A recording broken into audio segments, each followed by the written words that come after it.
This guy is the Google of motorcycles. It was a dirt bike show, and you're talking about TV channels and Madonna. Start firing off questions, Pete. Hang on. You know you got broken ribs, even though it's on the right side. You jack with me in the middle of a monologue, and then that's it.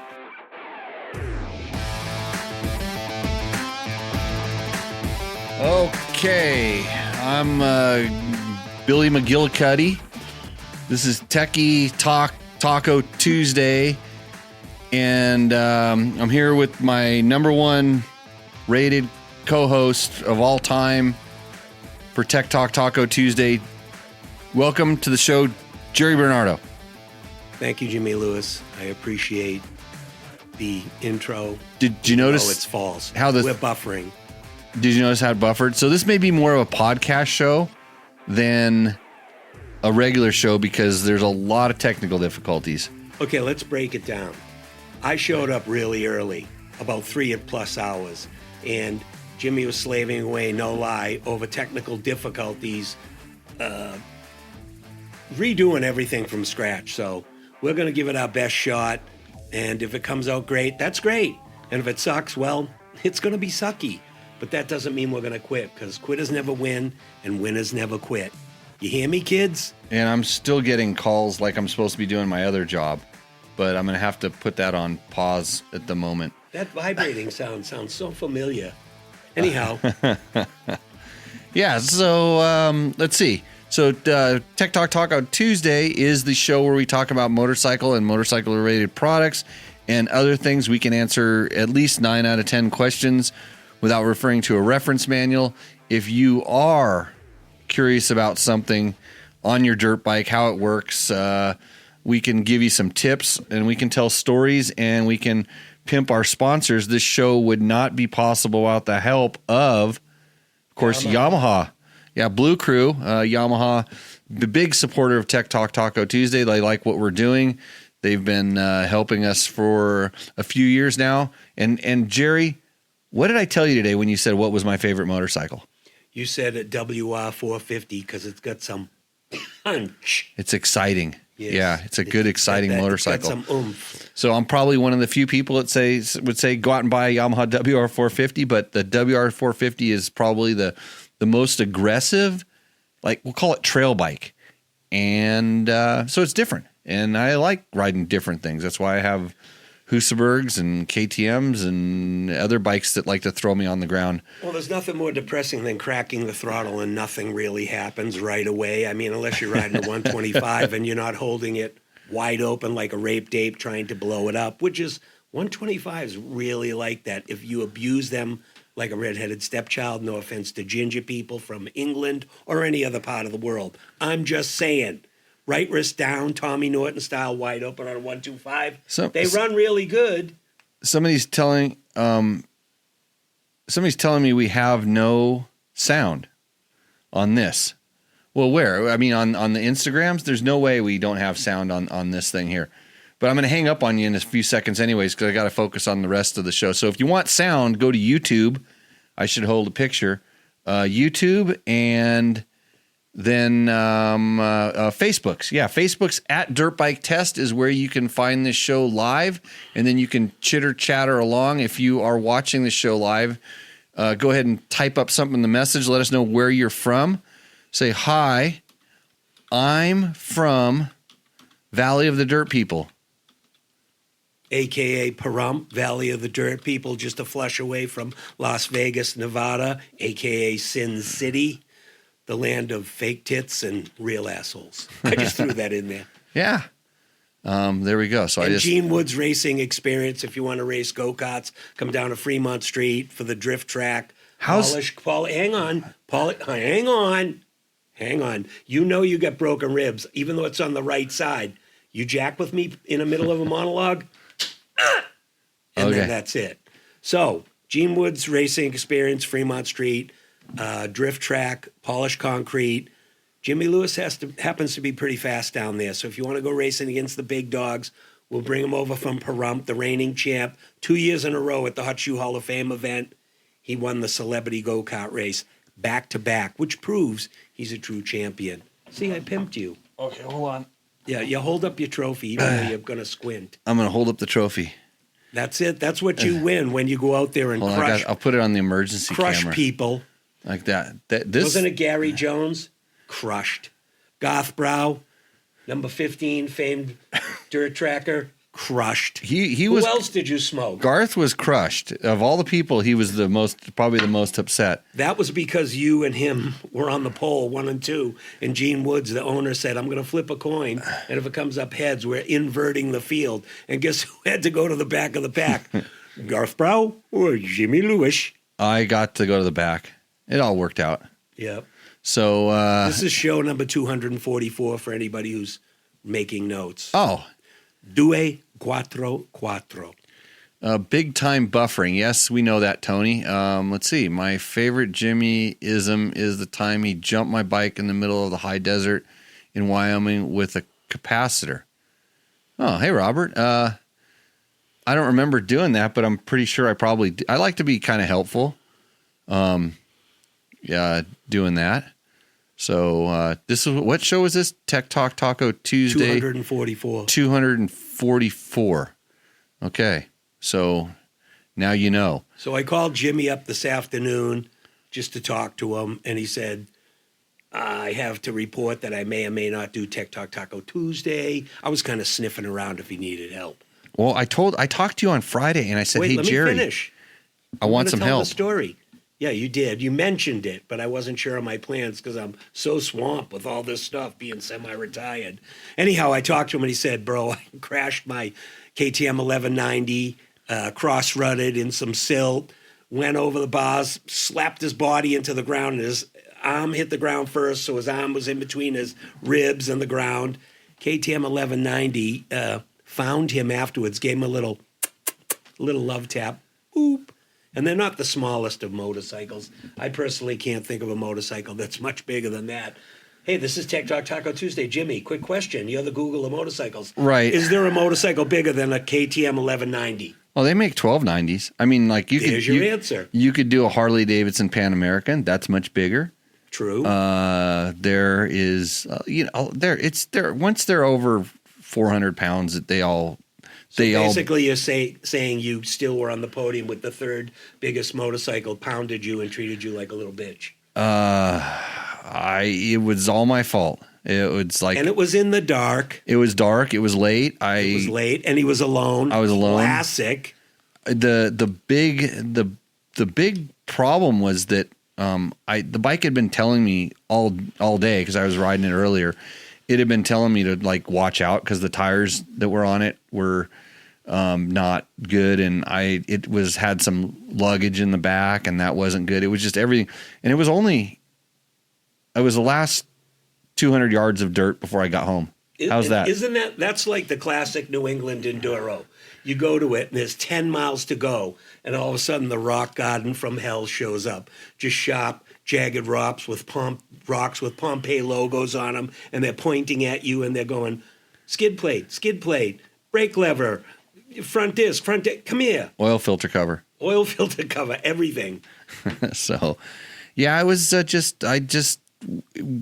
I just expected a little bit too much out of where I was able to steer, and the front tire went one way and the back tire went the other way, and I never got myself out from. I think I might have tried to save it a little bit too long, and I landed on my belly with my arm underneath my belly, and I think it's the same ribs, the same. It's fucking cracked ribs. Excuse my French. Doug Derby says Jimmy's shirt is fire. Which it is, of course, Thanks. But it's only to be amplified by his callous carpenter nipples and the 2 lidocaine patches he has hiding below, which is almost the male equivalent of a pain bra. Yeah, thanks to my good buddy Nar for that. Nar sent me this shirt. He said he saw it someplace, probably at the thrift store, and he knew that I had to have it. And at that point he was correct. So. If I switch over to that other camera and the sound goes out, let me know. Maybe you shouldn't switch anything because when I got here, everything was fucked up. And it took us forever to get it to where we are right now. I almost had to turn around and drive all the way back to Las Vegas and go home, weeping, tail between my legs. No Mexican food. Pissed off. 1 F-bomb down. One, You fixed it. I think I got it going as best I could. It's How still. many F-bombs during the show do I? Well, last time I was allotted 6. I'm not saying them 6? on purpose, but if one pops in when I'm telling a tale, I already said one on accident. that's all right. It's okay. It's not a kid's show. I check the Hey. box every single time. Can I thank one more of your sponsors? Yes, please. Your sponsors. I'm just a co-host. Takamoto. Okay. Now you can say Takamoto, blah, blah, blah, blah, blah. Oh, Takamoto usually brings you this segment called Roosterendo.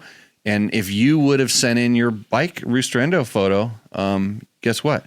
You probably would have won because you would have been the only entry. But nobody wants to do that. So next week, I expect to have a whole bunch of entry submissions for Takamoto's Roosterendo. That's the segment, because we have lots of segments on this show. Yeah. That's the segment where you send us a picture of your bike and you tell us a little bit about the mods you've done to it. And then we take a look at your bike and tell you what we think of it.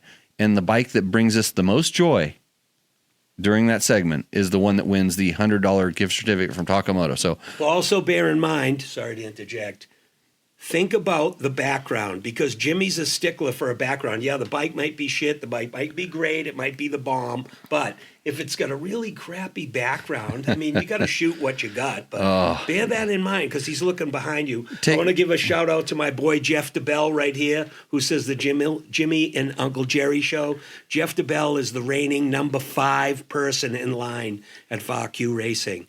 There's actually a pecking order, but it doesn't go any higher than 5. So squeaking into the mix, Jeff DeBell from Texas, my boy, my brother from another mother, who just bought an adventure bike. yeah, be careful with that. Yeah, be careful with that. Be careful with that. Especially when you're riding double, because your girlfriend's a little top heavy, and I'm not going to go into detail. Got milk. Yeah, they if you fall off, they land on top of you. The breasts? The whole body. Oh yeah. Yeah. Extra. That's called missionary position. Oh yeah. Huh. Well, okay. Got to think about that one for a second. Kind of. Okay, we got a little bit of business to do. A little list. Of course, starting at the top. We'll get to that. Okay. I was going to look for the other sponsor list, but I'll just thank. You know what? Look at the screen behind us. It rotates the sponsors. Of course, there's a Bulletproof Designs. Always been supportive of what we do here. I think I have a question, actually. No, it wasn't really a question. It was more of a comment from someone. It says, "What do they say?" I'm gonna go huck a lung. You read it? Yeah, go for that. Can you read that one? This is the question that has been asked by Take Care T Hunt. Hello, Jimmy. Love the video on the rock oil air filter. That caught my attention and seems to make maintenance less of a chore. Appreciate the information. Notice you had a post for BPD in your videos and wondered if I need to input a code into an order. There was no period after that, so work on your punctuation. I am looking to place one with them, especially the item below. Link goes here. I'm not going to read the link. As always, looking forward to seeing you ramp up the classes if when you all decide to schedule them. As always, thank you and take care. T Hunt. And his brother's name is Mark Hunt. You thought I was going to pass that up? No. That was like T-ball. That was Yeah. like, here, Jerry, did you see this? Let me put, So T Hunt is looking at the Bulletproof Designs wheel set, which, by the way, I have a set, and they are Jimmy Lewis tested, Baja proven now, because they have at least 1.5 Peninsula runs on the wheels, and I still haven't had to tighten the smokes. So they've gone through one set of mooses, and they're on their actually same mooses in their second set of tires and things. Really impressed. Really good set of wheels, and I have everything. I mean, I run everything from stock wheels to the top of the line W wheels that were built up with super heavy duty everything, rim, spokes, and they're performing just fine. I don't see any downsides to these wheels. I know, like when they very first brought them over, they had a little bit of quality control stuff, but they've got that in line. And Bulletproof is they're really.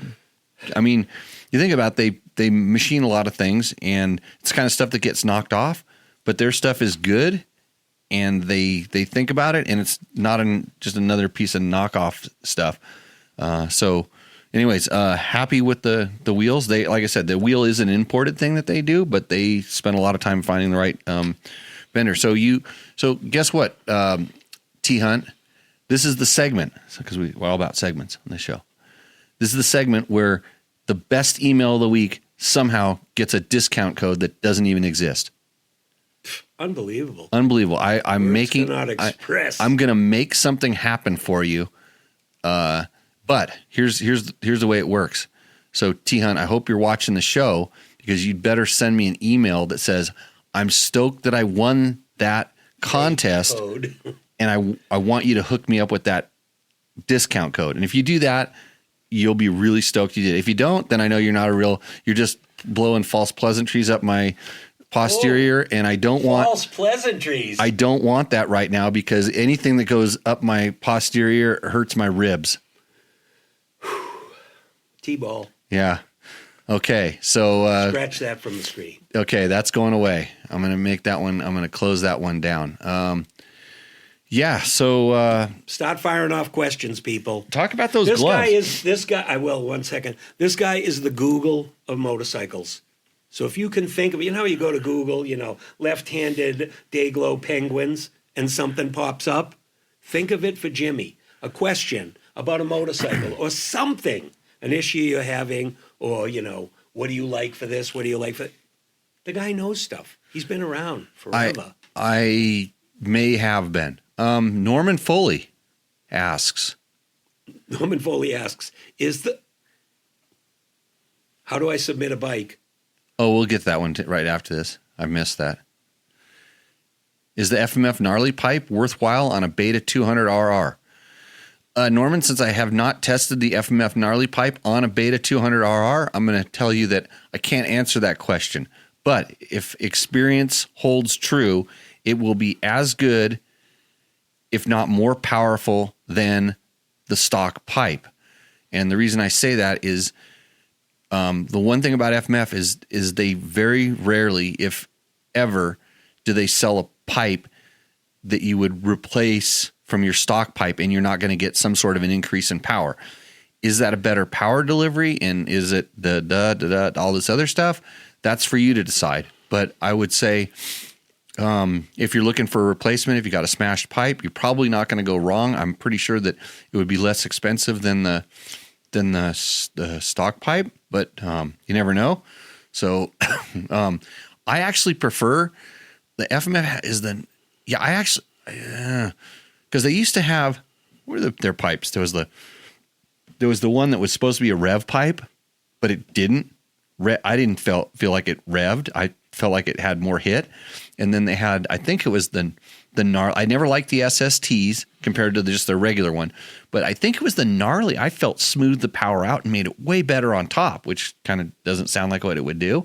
But on the bikes that I rode it, and those are YZ 250s and KTM 250s and 300s and YZ 125s, I always found that there was I'm pretty sure it was the gnarly pipe gave it better over rev and top end, and the Beta would love that particular thing. So until I actually rode one, I can't give you specifics, but just the overall FMF flavor, it's going to make more power, and hopefully, if the gnarly is exactly what I'm thinking of, you'd be stoked.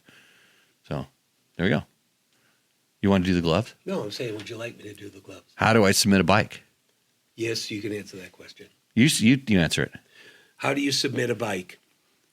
For Roosterendo, I'm assuming you have to send a picture in to Jimmy, and the email address is Jimmy at dirtbiketest.com. Yeah, my name at dirtbiketest.com. Jimmy Lewis at just Jimmy. Yeah. Jimmy at dirtbiketest.com. You submit the photo, but you have to also give him a rundown of the improvements you've made onto the bike, a detailed explanation of every single bolt-on accessory or improvement, modification, custom, whatever you did. If you painted a little flower power signal on the front plate, you got to write it down. And we'll read it off, and we'll decide whether we think that bike roosts or those. If it roosts, $100 gift certificate from Taco Moto. The one that gives us the most pleasure in the roosting discussion. Hey, we know the video is freezing up. We're aware of this. It's it's a technical difficulty that I can't. I spent 3 hours trying to get. So, Kevin, I'm going to tell you how I submit a bike. I usually just try to put one wheel in one silt rut and one wheel in the other silt rut, and then it flops to the ground, and then you try to jump on top of it. But that didn't work out, so it submitted me. Picking that bitch up was tough. Chris Real, busted ribs only hurt when I laugh. Correct. And T. Flannel says, what did I tell Meyer at the Mexican restaurant? If you have broken ribs, don't A, B, C. Do you remember? no, you were talking. C was non-PC, the third thing I said to her. Mm-hmm. I said, when you sneeze, when Right. you have hiccups, or you have an orgasm in public. Oh, that's right. I missed that. No, I know. said- I heard. You were sitting right there. I said, I to heard the it. waitress. I was probably trying to post on Facebook about this show. You were probably I was trying to busy. ask Erica if she wanted to come back for an ice cream. I know was you. I was taking care of your dating matters too. This is Well, true. I don't have any, but I will buy an ice cream. And Rob Metzger says I was there. Where was Rob? Where were we? Rob Metzger was there in the men's room when George Michael was arrested. I wasn't there. I know he was, allegedly. I don't know. I don't know where You he's- know, there was some hairspray. Somebody was singing a song. Count me out, bro. Yeah. So arthritis in both of my hands, says D. Ron Moyer. I know a lot of people swear by the flex bars. Are they worth the $400? Yes.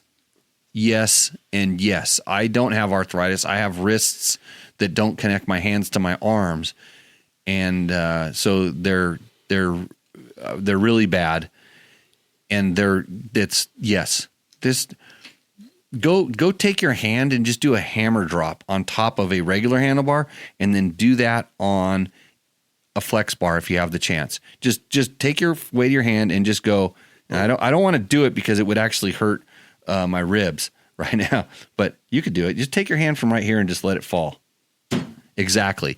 Do that on a regular bar and on a flex bar, and every time you hit a bump, that's what they do for you, and they're worth every cent. So Fast Company, a great supporter of this channel, and if I would have got that question before, you would have won the big discount. But since you're listening to this show, if you email me, because you think you should have won the segment where you get the discount code that doesn't exist, I might be able to hook you up. You never know.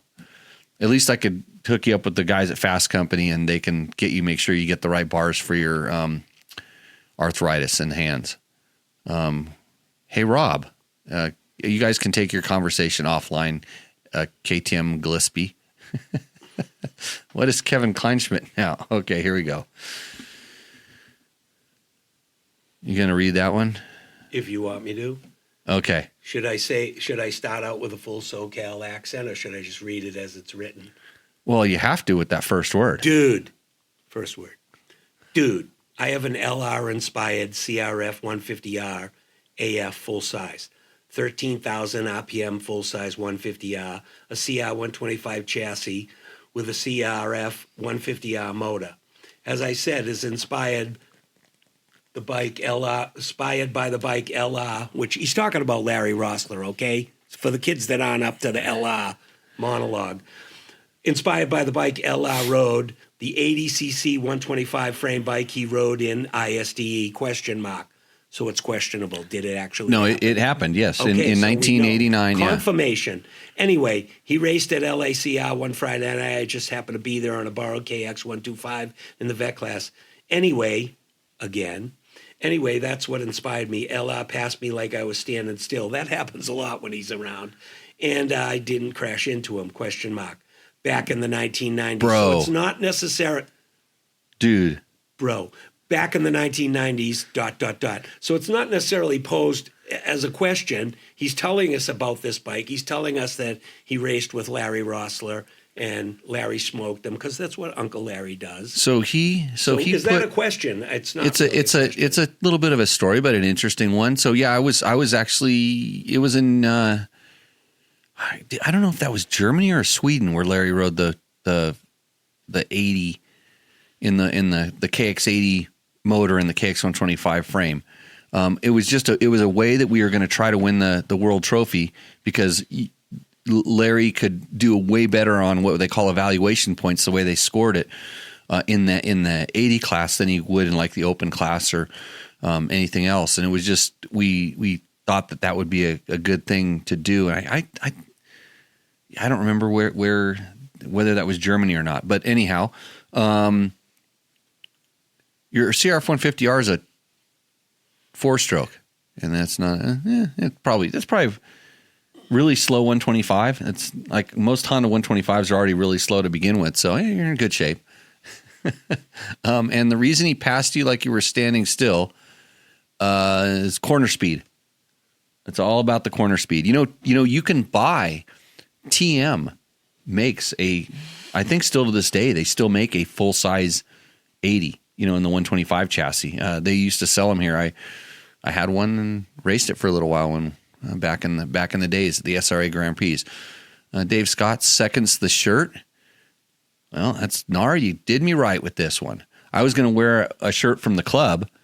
In fact, I got a shirt from the club today. Show them the bag, Jerry. The shirt that Jimmy is talking about is the shirt that I am wearing that you can only see the front. You can't see the back. But it did come in a bag that's pretty cool. That actually has a story, so I'm going to hold up the bag because I had some bags custom printed. I don't know how my buffering is, but... You're good right now. Okay, and there's a little shine from the lights, but here's the story. The house in the background of the Gene Simmons rider on the bicycle with the bent-down seat post is the house that FAQ Racing was birthed from in 1986. Said rider is named Diab. Diab is no longer with us because he passed away from alcohol-related tragedies, drank himself to death. That happens sometimes. Anyhow, we were drinking out in the backyard, and it was like a dirt driveway, and then it rolled down a little bit of a hill to the lower part of the backyard. So we set up the old, cinder block ramp jump at the top, and he was jumping down on this bicycle. And as you could tell, the seat post is bent down, so there was more than one jump. So that's Diab hucking it drunk, and I popped Gene Simmons' head on top, and I made a T-shirt out of it. The T-shirt has blue, not green. This is green. This is just a bag. But the T-shirt that Jimmy got, maybe I'll go grab it. You can see the back. It's available on FAQRacing.com, along with this hat, Ride Dirt Bikes, Eat Pizza, which I have some left. If you want to buy one. That's the best one. If you want to buy one of these hats, I will sell you one. I'll even sign it. If you don't want to buy one of these hats, I don't know what's fucking wrong with you. Yeah, I really don't. I've been wanting to wear that hat because it's in my living room. I got it because I got it right before I went to Mexico, but I'm like, if I take it, I'll ruin this hat. I know I get it dirty because it just gets sweaty and dirty. I'm like, this is a good hat. I'm gonna cherish this one a little bit. I was gonna bust it out on the show, but Jerry beat me to it. You just have to make sure you peel off the black and silver Richardson 112 sticker off the brim because the kids are the only ones that pull that crap. All right, kids. Got it. So, okay. I know what else we were going to talk about. But Chris Alamangos, Jimmy and the bloke from Langtown. You're the bloke from Langtown because you covered Langtown. I did race Langtown for Motor World 2 one year. He says it's the WOG. He's an Australian guy. I'm a WOG or you're a WOG. You're telling us you're a WOG? I guess we used to call him a WOG. No, that's all right. I lived in Australia for 12 years. Worked around government. What he's talking about. Yeah, when you test adventure off-road bikes or anything besides a motocross bike, could you have a Jimmy stock suspension spec and have it available on your website anywhere I can get access to it? Cheers from the Bloody Bludger. Bludger. I'm guessing it says the Bloody Bludger. Cheers from the Bloody Bludger, mate. So usually, Chris, in our videos, I know you'd have to watch our videos. I do put in the suspension spec setting lately, and in some of the tests, we were definitely telling you which direction to go. But yeah, why besides a motocross bike? You don't want my motocross settings? They're not Jody Crossified.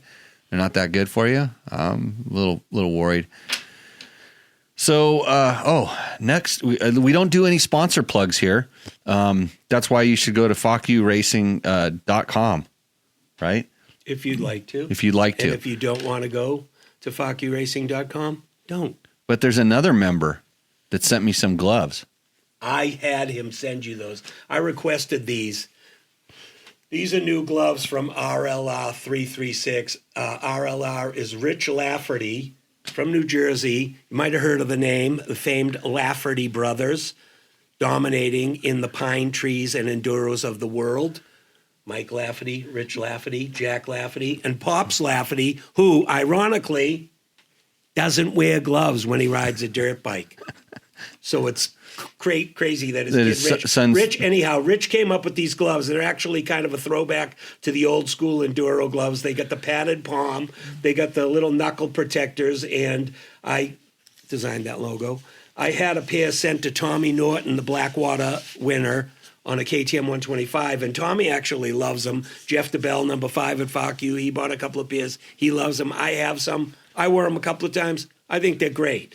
I mean, no offense to, and I'm going to have to say fist gloves only because you'll understand. Fist gloves makes really cool gloves, and they're great, and I know the owner of the company. Climb makes really good gloves, too. Yep, and Climb's your sponsor. But Fists makes the really fancy ones with the cool, crazy prints and this and that, and they're great. But to me, it's more of an FMX glove because it's just a glove with no padding, no nothing. It's right, and gloves. This is a glove that you would gloves wear. Are like this is a glove you would wear in the woods if you tend to bash things. And gloves are like anything else. Like people have preferences in certain styles, and for sure, I'm not a big padded. I'm going to try these, right. But I'm not a big padded palm or padded, especially. Right. I already have the pads on my.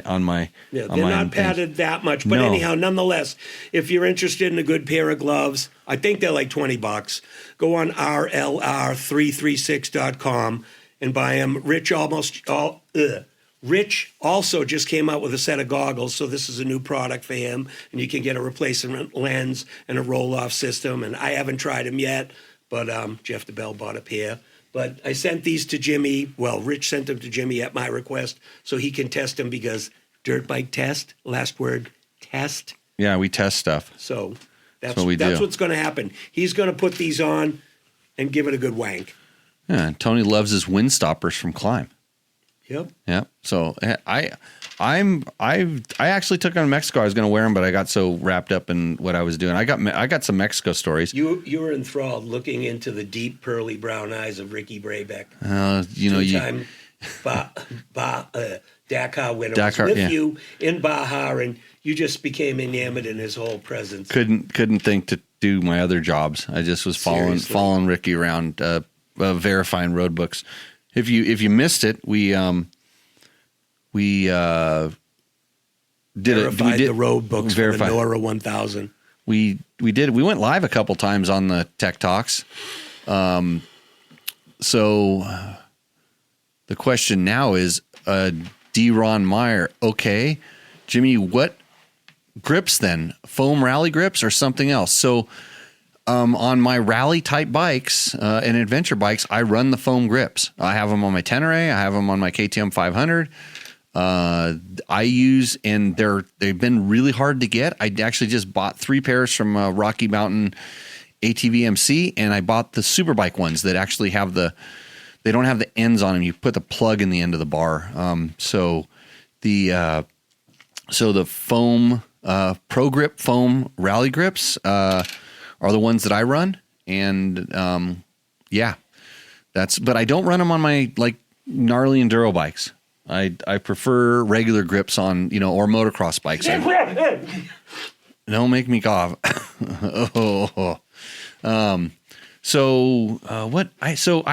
I finally had my first KTM fuel pump go out. On what bike? On my 500 down in Mexico. It was really interesting is that, so we had the other bike that was with us, which it had a fuel pump problem. And so lucky it had a lot of gas in there. So we were able to kind of get around that by using other fuel tanks.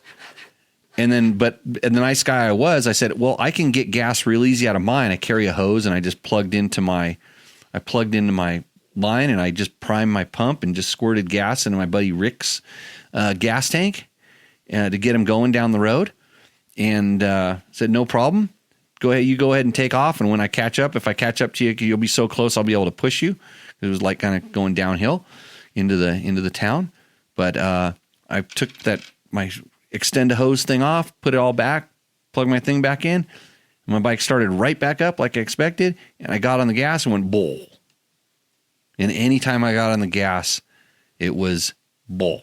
And I thought, that's really weird, because when I disconnected it, where I pump it from is pre-fuel filter. So I was thinking cycling all that gas through there, like there's the fuel filter in the tank, but that has a certain amount of capacity or whatever. And I'm like, I couldn't have plugged the little fuel filter. But anyways, I checked everything out, took it apart, put it back together. Bull. And so now I'm sitting out in the middle of nowhere.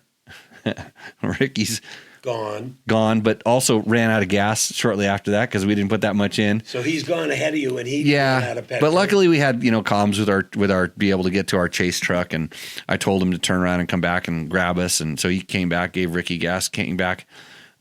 We threw my bike in the truck and got it back, and so sure enough, it was the fuel pump. I had another one in my spares down there. I had a fuel pump, so I just dropped it in. It was about a 15-20 minute job.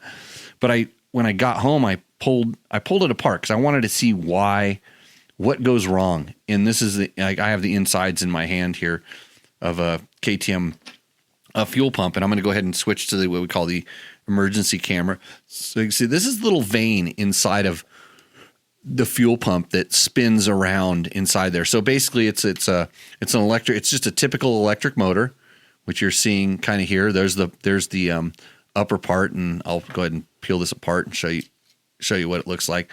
So there's magnets, all the things inside of a motor, and this, there's the rotor inside of there, which I'm opening up. See, and it's pretty strong magnets. And this thing still spun. I mean, when you would power it up, it would spin. And that goes down and inside of this casing, and here's where that little rotor that I was just holding up spins. And you look at it and excuse me, visually, it doesn't look like anything's wrong. But I'm sure over the 800 hours that we're on this thing, that there's been a little bit of wear here. And the other place that was a little bit of wear was up here on top of the brushes. So I don't know if you can see in the video, but there's a little channel in here where the brushes inside of here still looked really good. They have spring. There was contact. Like I said, it was spinning the motor. The motor spun strong. But I suspect that what happened is after all that time, just the wear and the friction inside of here made it so that it was somehow able to cavitate and not do what it was supposed to do. So if you wonder how, we figure things out, it's like you don't just buy another one and throw it away. I always take them apart. I want to see what failed so I can kind of tell. But now, and I haven't really had a whole lot of problems, but I could see if you got dirt in here, which would be not that hard because there's only the filter previous to this is just a kind of a pretty open screen. Jerry's just fascinated. No, I'm just like, a joke would be, this is the most tech pod of Tech Talk Taco Tuesday, because I don't know anything about this and you do. So yeah. I'm actually listening. Yeah. So tech on. So anyhow, in like taking this thing apart and kind of seeing, what it is. But if you I can see why pumps would go out if you inadvertently get a fair amount of dirt and stuff in your gas. And the interesting thing about this pump is when it pumps this gas, it sucks it out of the tank. It pumps it right up through the middle of this entire rotor. The gas is surrounding this rotor, and it literally comes out the top right past the brushes. So it's using the gas as a lubricant to kind of do all this stuff. But anyway, so I had a fuel pump problem, and hopefully I've learned something from it. I'm really interested to see. I mean, I hear guys that go through fuel pumps in 100 hours, and I'm just going, you're dumping, and a lot of it's racers because those guys that talk a lot, and I run around with these kind of people, and they're using dry brakes and dumping sand and all this stuff into their gas, and yeah, I can see that being kind of a problem, but. Anyways, I just thought I'd bring that. So that was my what. So another thing that I had is my KTM 500. Like it's been using a little bit of oil, but it's not burning it. Like it's not really, and it's blowing it out through the overflow, which goes into the air box. And about 4 days in, I noticed that it looked like my countershaft seal was starting to give out because the oil, it had saturated the bottom of the air filter, because I'm not riding in dust, so we were never changing it. But then it started dripping out of the bottom of the air box right down the frame rail, and it ended up dropping it right on top of the chain. And it would go, because the chain's going forward at that point, and I would take it and it would start spitting it all around the countershaft. I'm like, oh, great, countershaft seal. I don't want this sucker to go. And after 4 days of adding 100 cc's a day, so it's not a lot, but 100 cc's, you start pouring 100 cc's onto an area, it looks like catastrophic. Especially if it's fentanyl. I changed the air filter, noticed it was saturated, and the next day my countershaft seal fixed itself. Amazing. It was a miracle. Yeah, it was a miracle. So I've got to figure out why. And some people say it's when the rings start going bad, but this motor only right now, this piston only has 200 hours on it, and it's kind of been pretty consistent since I put the piston back in. But I did not get a new cylinder. I just dropped a Wiseco piston into this thing, and it's running great. It's making really good power. Everything's fine. And it wasn't necessarily doing this before, so I don't know if there's just that much pressure getting back through there or whatever. Victor has a question. Okay, let's go to the questions. It's enough of my stupid stories. Tech talk over. Victor Andrade, card-carrying member of FAQ Racing, I might add. Is he? You let him in? Yes, I did. Cook extraordinaire, or I like to call him Chef 3. He asks, Jimmy, is it true that you can sign up for a Nora 1000 partial, or do you have to sign up for the whole ride? First, I'm going to answer, 1000 means 1000. What's this partial? On prom night, did you put it in halfway? No, you did not, because I saw the video. So this partial 1000, that's crap. Okay. Now the true answer, Jimmy, is this true? As the motorcycle race director for the Nora Mexico 1000, the answer is yes.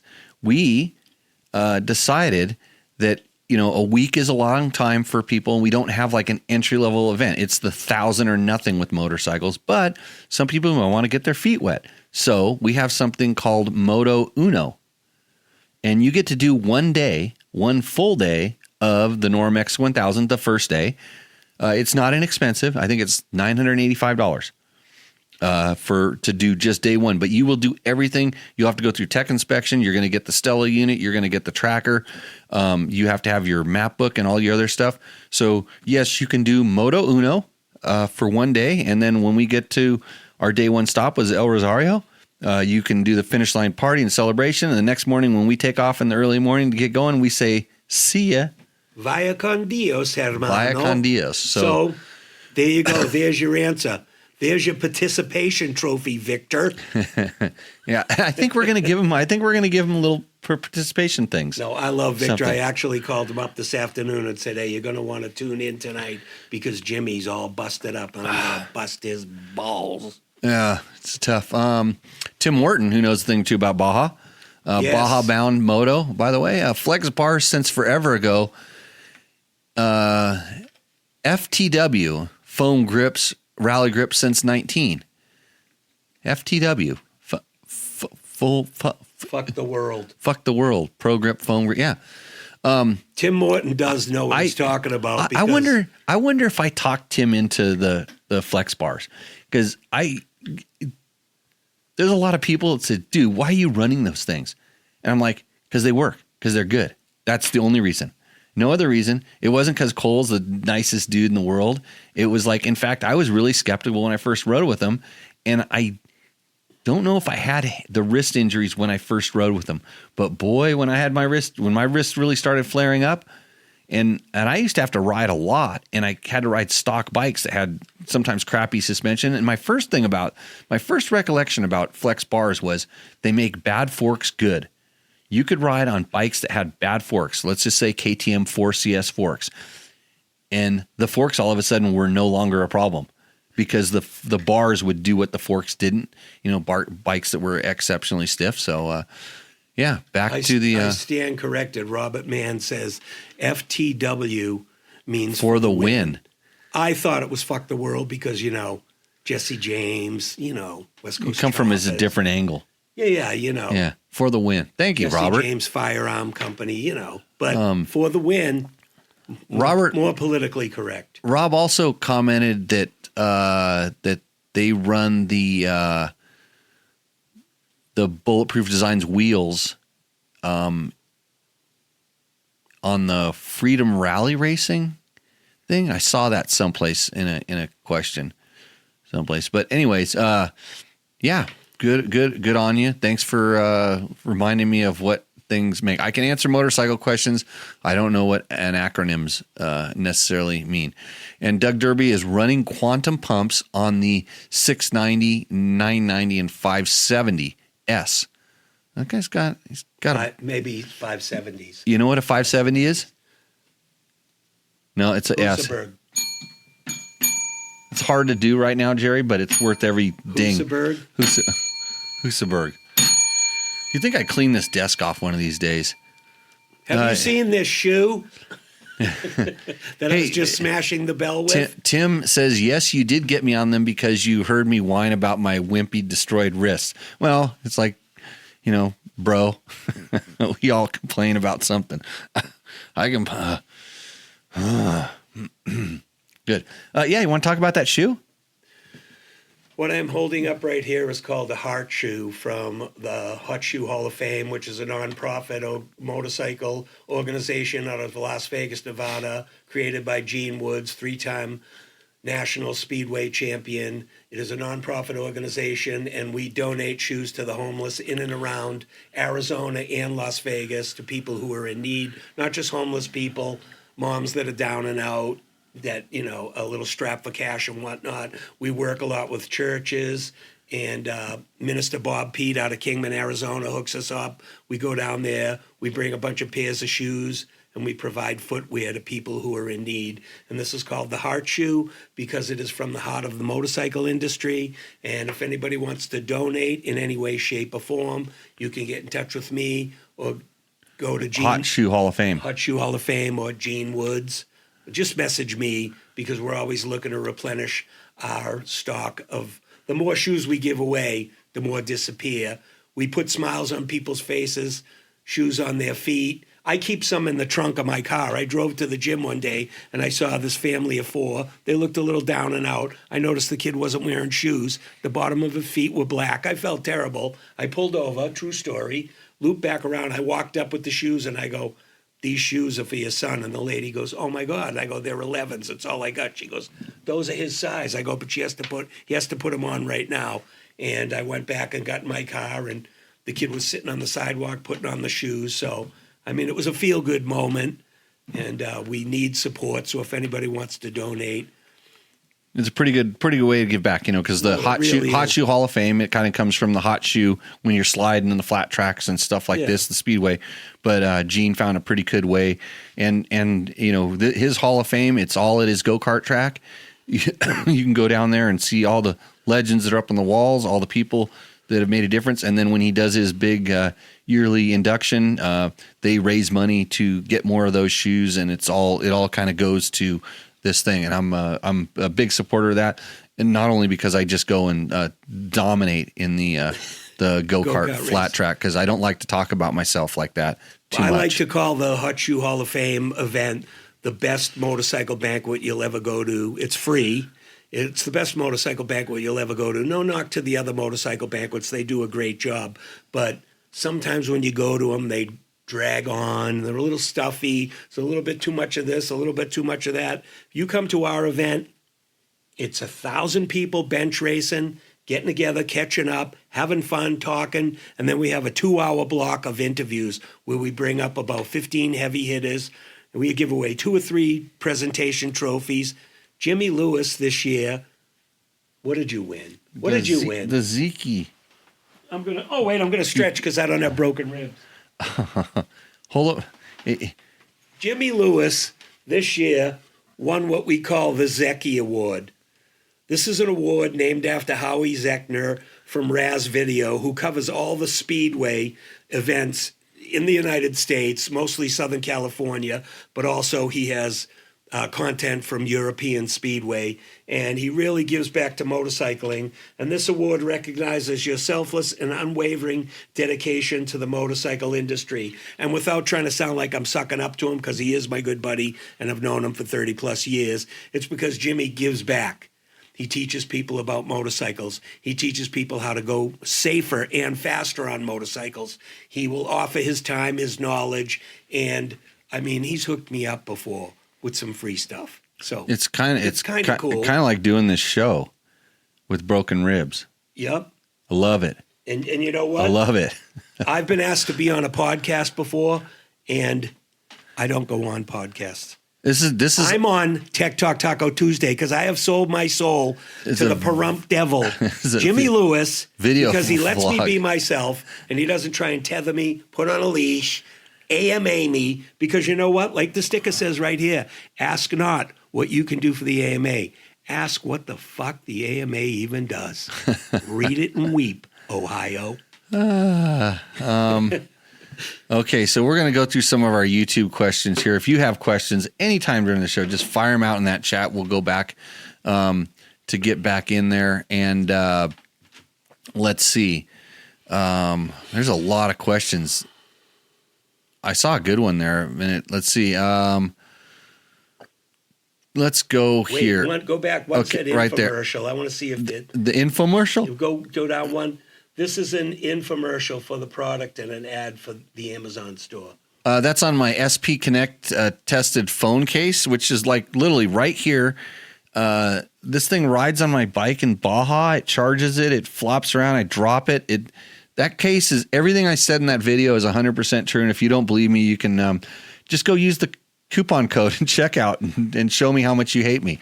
That's all you have to do. Anytime we give you a discount code or something like that, it helps us out just a little bit. That's why you should go to Rocky Mountain ATVMC, use our code there, click through on our Amazon links on the stuff. But I don't even know if they have an Amazon store. In fact, I need to talk to them more about this because it's a good product. I'd like to support it. Bezos is busy putting the girls in a tube and sending them to space for 11 minutes. Oh. He can't help you with your case. Oh, okay. Buy a book.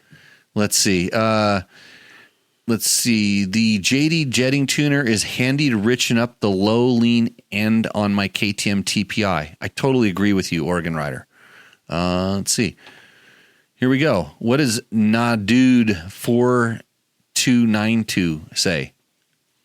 I was riding with a guy on a CR450 on a pretty gnarly trail with some stone hoops and baby head boulders. I have another name for that. I was still pretty new to it at the time, but have mountain bike experience. Definitely was bottoming the shocks on the hoops, but him and I were both surprised I kept up, except for the straights, of course. Oh, goes on and on and on. Yeah, so he's But telling he was he's really basically going for it. And I kept telling myself, trust the machine. he's talking about taking down a guy with a Sierra 450 on his Yamaha XT250. That's Blue Crew, by the way, Yamaha. So if you're not man enough for a WR450, you can get an XT250, and evidently you can take on a Sierra 450. On my AJP PR7 adventure bike review, somebody tells me that you can get a Yamaha T7 for $9,000 right now. Okay, that's a pretty damn good deal. Like $9,000 for a T7. I would be surprised, but that sounds like the sticker they put, and then you got to come in and pay all the fees. Let's see. Yamaha WR450 F Stage 2 modifications. That's the bike I like. That's one I was talking about. Look at it. It's shooting me out of the cannon like a rocket in that picture. What about the question above it? Does the bike run lean with the comp ECU? And the answer is no. If you would watch the whole video where I talk about everything in the video, Spencer Singer, it would probably explain what the bike, you can make the bike run lean because the comp ECU allows you to tune it. Oliver Eanes something, whatever, asks or says,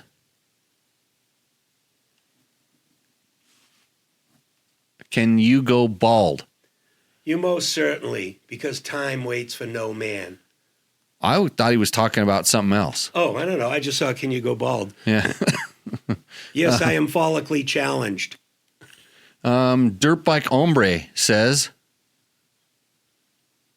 Oh, you want me to read it? uh-huh. I was looking down because Hombre made me think of that because we going to do that too. Well, let's talk about that. We will. Let's do his question Okay. and then we'll talk about that. We'll segue into it. Sounds Big good. TV saying segue. Okay. Can you guys get a hold of the 300RR X Pro and tell us how it is? Coming from a 4CS Husky, I'm sus about that suspension. Do you know what sus means? Suspect. Suspect. It's kind of like a Aussie slang or English. I think the Sus. kids. Oh, that guy's bloody sus, mate. The kids are pulling that out of their vocabularies no, that's not these a Gen days. X at all. No, it's Answer the question. No, though. little kids these days. So what is a 300 XR? You should have told me what brand it is, because how do you expect me to know everything about motorcycles? I know. What the hell? What do You at think? least This put the is name TikTok brand. Taco Yeah, Tuesday? it's a beta. He's talking about the beta. I'll tell you how it is, because I think, do we have the X Pro? So we haven't tested, but it's just like the race replicas. It's the same. It's the same build as the race replica, and it's going to be good. It's going to be just like the regular one, but a little bit better because, well, it depends on what you want. Sometimes the suspension's a little bit set up for a little bit more aggressive, and sometimes the components a little bit better. But I think it's going to be a good one. I haven't ridden one, so I can't tell you exactly. S. Danville says, it's so hard to find testers that realize a 250 can be for experienced riders as well. What do you think he means by experience? Like how old he is? Like age? He made it through prom night. Okay. I have a 250 and a CBR 1000 and a VXT 1300. I've owned 80 motorcycles. Over 25 were dual sports. When I started, they were called dual purpose. Kind of sounds like my boss at Cycle World talking to me. Sorry, I was doing some research. That's okay. Okay. So, yeah, you know what? I have an XR 150 that I've been riding around, and it's a good motorcycle too. It's capable. Dos Hombres. Okay. They make tequila, evidently. We have a question. I thought of this question, and I'm sober 36 years, so I don't even drink. But Jimmy Lewis tends to sip on some tequila sometimes throughout the course of his adventures here. Over on that table, there are vast quantities of alcohol bottles and a lot of fancy tequila bottles. Some He really picked one fancy up ones. off the floor. He said, "Oh, this stuff is expensive." I'm like, being a non-drinker, I go, "Oh, what's that? Like $50?" He goes, "This bottle's like $280." So anyhow, my question is, I said, Jimmy Lewis, my friend, I said, "Hey, have you ever tried Dos Hombres tequila?" And he said, "What's that?" I said, Bryan Cranston and Aaron Paul from Breaking Bad hooked up, and they created their own tequila called brand. Dos Hombres. And we were wondering if anybody had any connections, because if they would like to donate a bottle, Jimmy Lewis, who not only tests dirt bikes, he also knows about drinking. I'm going to do a tequila tasting. He would like to podcast. try a bottle of Dos Hombres. So if you have a super duper connection with Breaking Bad stars Bryan Cranston and Aaron Paul, Or any tequila company, really. can I just But pitch yeah, what I keep want going. to pitch? Just Because if you get a free bottle of Dos Hombres out of the deal, I might get a sticker. you're I might even get a NAR sticker. no, it's not as good as, but it's not as good as a fuck you patch. Yeah, iron-on patch from Fuck You Racing, unavailable at Walmart. So anyhow, if anybody knows how to get a bottle of Dos Hombres onto this table, we would appreciate it. And Jimmy would be more than happy to test some tequila. I will do that. I will test the tequilas. I'm going to go back and look at our regular questions. And hello, Jimmy from YouTube's. Hi, I'm right here. Gene Woods, Jerry, tell the joke of the day, but not the fishing one. Gene Woods wants me to tell the joke of the day. Do you want this show to get banned? Gene, tell you what, I will tell the joke I can get away with because I told it to the waitress Maya from La Fonda, which is a really good Mexican restaurant here that we went to because we didn't go to the one we like. You weren't here, so Jimmy said, let's go to La Fonda because Shorty likes La Fonda. Right. The chips were awesome. A little bit oily, a little bit sort of well done. Really good salsa, loved it. And Mia was there, and I told her this joke. I don't know what the joke of the day is, but I told her, what do you call a lesbian on fire? I paused. She thought. She didn't have an answer. She said what? I said LGBBQ. That is the only joke I can tell and not get struck down by the Lord above, who I don't believe in. Fire from the heavens, lava from Pompeii, raining down, scalding my bald skull. Go ahead. Now I have to check the religion box on the YouTube thing there. Dave You Donnelly invited me. says, "You're here to save me, Jerry." Well, you were in a bit of a pickle. With the Dark Lord. Dave Donnelly, do you use chain lube anymore? Yes, I use chain lube. You know when I use chain lube, Jerry? When your chain's dry. Right when I'm done riding, I put chain lube on my motorcycle. Because the chain's still warm. The chain's warm, and I think it absorbs it a little bit better. Do? Yeah, absorbs it a little bit better. And then if I go to wash it, that chain lube acts as a protective layer to keep the water from getting into other places. So yes, I use chain lube. Chain lube question. And does Ricky Brabeck have a new chain for each stage of Dakar? That would have been a great question to ask Ricky when he was live on Tech Talk Taco Tuesday from the Road Edition last Tuesday night. Just think, last Tuesday night, I was just getting back from Mexico. Guys, it was so nice feeling without these ribs. I want to know, this is what I used to do. Tell me if you think this is a good method. You said you lube your chain when you get back from a ride, and I guess that because the chain's warm, it helps seep it in, blah, blah, blah. When I power wash my bike, after I wash it, I put it up on the stand, and I hit it with WD-40 to get out all the water, displace all the water. I spin it, and then I put the chain lube on. Am I on point? It can't be that hard. I mean, that couldn't be that bad. But you're talking about riding. We're desert rats out here talking about different things. So yeah, I would expect it for chains all wet and everything from the conditions.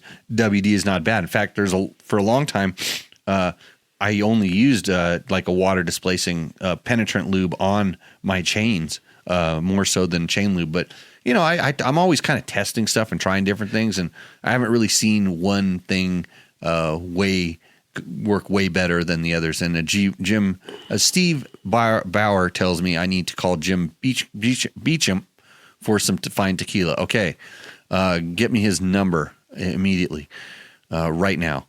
And then Steve also says, I thought that LaFonda was the chick from Napoleon Dynamite. She actually is the LaFonda from Napoleon Dynamite. She kind of was. No, she was pretty cool. But no, LaFonda from Napoleon Dynamite, yes, you are right. Bonus points for movie trivia. Since this is a motorcycle podcast and we like to keep it, all about, dirt bikes and motorcycle related products, Jerry, what do you call two lesbians in a closet? I do not know the answer, but I am always searching for new jokes to tell at the gym. Okay. So fill us in. And we're not gonna say the answer to that out loud on this show. You have to go to the thing and watch it in the chat as it scrolls up. Gene only allotted us one joke of the day. Yeah, so that's right. Yeah, that's the other reason. We're done and dusted. But Doug, you can put your answer up there. Yeah, and then I want to know because I have to tell Andy at the gym because I go to the gym in the morning every day, and he goes, "You got anything for me?" He's like a crack addict for jokes. He goes, "Oh wait, can I tell the?" No. Can I tell the? No, you can't. You cannot. You can't. About the Asian couple? No, we can't tell any of them anymore. We're over that. So I had another question today. So people are already emailing me to get their free stuff, and I had an email earlier today that was for a question. I will get to it right now. So one of the questions was, this way to start the show, but we're halfway through. What is your advice for a guy that says, I got the latest cool motorcycle and have not even taken it around the block? What should I do? Stop listening to your wife. That was pretty simple. What was that, a test? Should you ride it first? Should you set the suspension to your weight? Should you adjust the levers? Should you check the oil, check the air filter, check the tire pressure, do a nut and bolt check, burn the bumps off a credit card and get a ton of goodies, a pipe, handguards, wide pegs, graphics kit, plastic, steering damper, a new ECU, set the suspension winner, put different tires on it. You know what he should do? My suggestion, the first list, definitely do all that stuff. Like, you know how many times you go riding with guys and you walk over and their tire looks a little low and you don't even ask them. You walk over and you kind of stealthy lean in and you put your heel of your hand on the tire and you go, and it goes, bleh. And then you go over and you go, hey, did you check your tire pressure? Like, no, the guy's got like 8 pounds and you're going out in the rocks. But he has new graphics. He's got bold new graphics and fork oil that's been in there for 3 years. So, yeah, all that stuff, do all that first. And then if you're rich, maybe you might want to throw some. I just bought a dirt bike and I threw some goodies on there. I had to have a Scott steering stabilizer. So I got Scott's one of those. another great company. Yeah, I got a Scott. Every bike I've ever owned, I've had a Scott's steering stabilizer on. So I handled that. Made a call to a Cherub. He's got to kill a skid plate, a couple other things. But definitely, I couldn't ride a bike if the levers weren't adjusted. It'd drive me mental. So Tim Wharton ordered a Dos Hombres on Amazon right now. He will share it with me at Nora.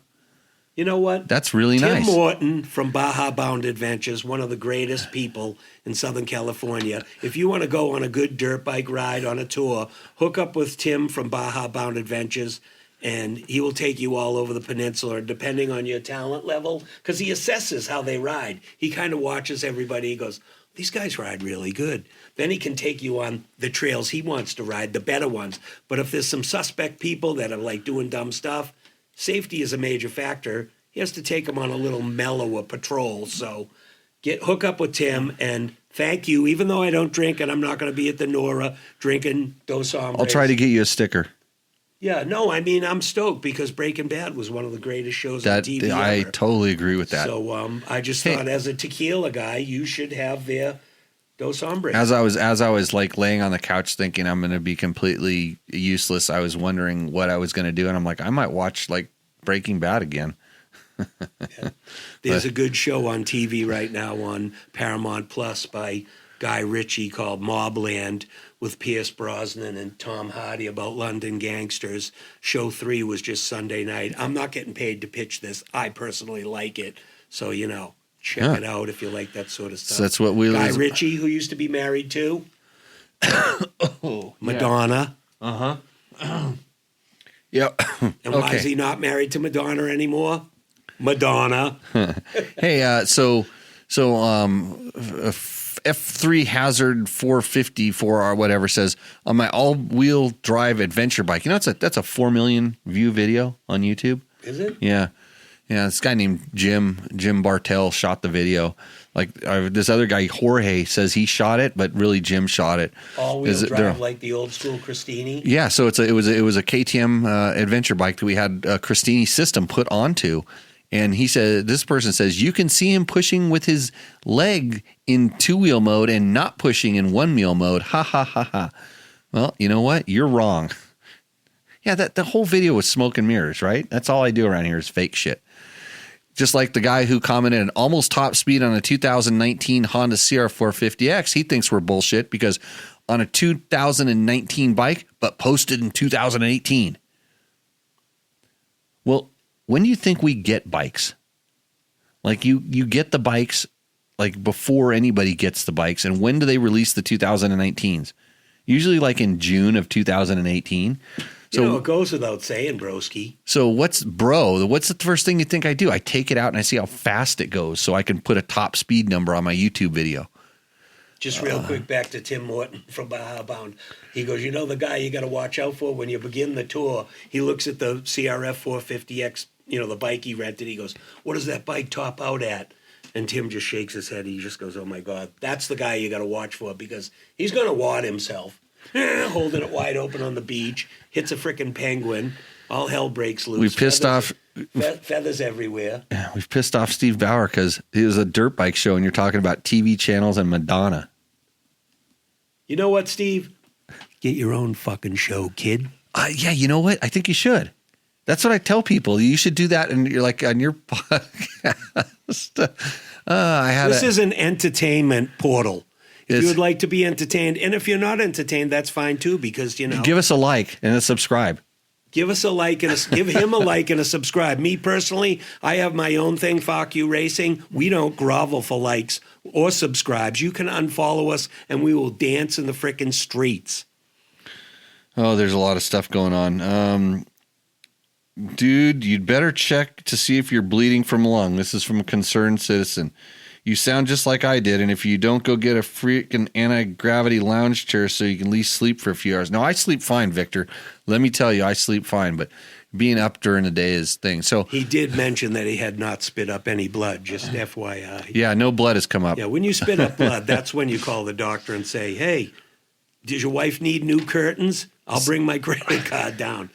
And blood on don't laugh, it'll hurt. And blood on the net. You know in the movies when the guy sneaks off because he doesn't want the wife to see We're it? not talking about movies Shut tonight, up. Jerry. And he goes, and then he looks and there's blood. That guy's dying. This guy, Gabrielle's whatever, on my KTM electric starter Sprag clutch repair says, how do you calibrate your wrist and how often? When I was 15, I calibrated my wrist a lot. Don't laugh. You're trying to make his ribs hurt with laughing. I calibrate. I told you I have a torque wrench in my wrist. It's like it's pretty good. In one video, I actually went and torqued cylinder head bolts and guessed it, and then measured I it? guessed it, and then I pulled the damn torque wrench out because people said, you can't do that. And I go, okay, look, I'm getting a torque wrench, and I held it up to the camera and set it to 18 foot-pounds. Went, it was perfect. Never doubt the mighty Jim. No, Lewis. there's some things. If I tell, like sometimes, if my mouth's moving, people say it's just probably bullshit. But if I actually make the effort to tell you something, I'm pretty confident. I don't. Yeah. I hate blowing extra air out of my fucking I can always lungs. tell when a T-shirt's printed crooked. Let's see. So he has an intermittent start. Most of the time, the relay would just click and no crank. I bench tested my starter and it's good. I hear my fuel pump run and my relay click, and I also feel my ribs click. The starter moving when I touch it. For what it's worth, I just got the bike and the injector was clogged. Backflush of sprays now.